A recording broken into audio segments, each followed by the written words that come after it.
काय करायचं, हरभऱ्याचे घाटे घ्यायचे. आमच्याकडं ह्याला हरभऱ्याचे घाटे असंच म्हणतात. तुमच्याकडं याला काय म्हणतात ते मला कमेंट करून सांगा.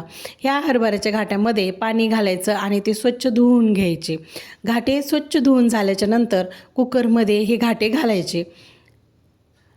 सर्व घाटे मी आत्ता कुकरमध्ये घालत आहे. अगदी तशा पद्धतीने सर्व घाटे कुकरमध्ये, धुतलेले घाटे कुकरमध्ये घालून घ्यायचे.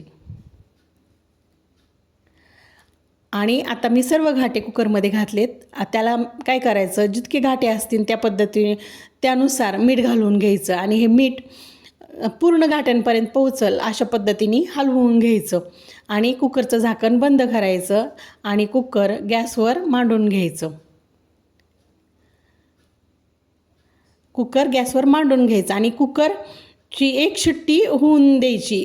कुकरची एक शिट्टी झाल्याच्या नंतर आपण पाहू शकता आपले घाटे छान उकडले गेलेले आहेत. हे एकदम पुरणासारखे घाटे उकडले जातात.